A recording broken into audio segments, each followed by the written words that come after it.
The N19 brush was designed to replicate and replace the shape and functionality of a powder puff. And how it came to life is so impressive because they just absolutely nailed everything about this brush perfectly. Love it, my buddy. So this brush is going to have a tapered tip and it's a triangular shape just like a powder puff. Now, just like all BK Beauty brushes, they're vegan, they're synthetic fibers, so that means they're limitless. You can use them with creams, powders, liquids. Any formulation is going to work with these brushes and these brush fibers. The shape of the N19 combined with the density of it is going to help quickly pack on any amount of coverage you're looking for. So whether you're packing on a full coverage concealer or even packing into your under eyes a light wash of concealer, this N19 is going to do it quickly and efficiently. Now, I actually really want to insert a photo of the original drawing that I did for the N19 when I was trying to put into words and really create an image that would help them achieve this brush. I drew out the shape and exactly what I wanted the brush to look like. So I'm going to pop that very chicken scratch photo that I drew. I'm not the best artist when it comes to actually drawing. I'm much better on faces. I'm going to pop that on the screen right here so you can kind of get a little backstory and like a little peek into the creation of the N19 brush. So as I was talking, I just blended out really quickly. I just use a tapping motion. And the reason why I love this brush as well is because it really gets into that inner corner. The tapered tip of it, that triangular tip, you want to line it up in this inner corner of your eye, use a tapping motion. And then when you want to diffuse it, this brush does have a lot of give to it as well. And it has some flexibility and some fluff. So you can use that fluff to blend out the rest. So what I like to do is flip the angle. So I'll start here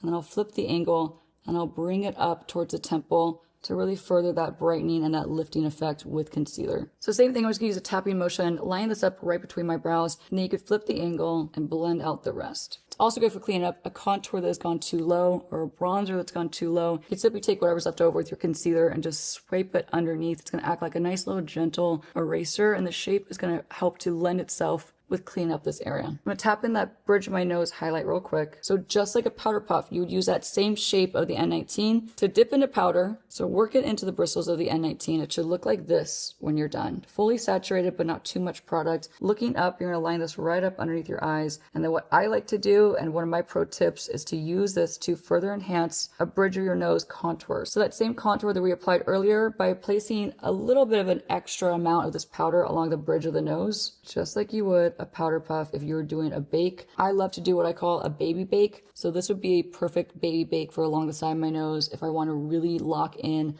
my concealer and I want to really lock in the oil control and the brightening aspect throughout the day for this makeup look. So same thing, gonna lock in the under eye, add a bit extra for that little baby bake. I cannot be happier that this brush is finally out and I can actually use this in real time and not hide it from you all, because this brush fits perfectly in line with my techniques that I like to use as a makeup artist, and now I get to bring these techniques and make them even easier for you to achieve them with this kind of brush.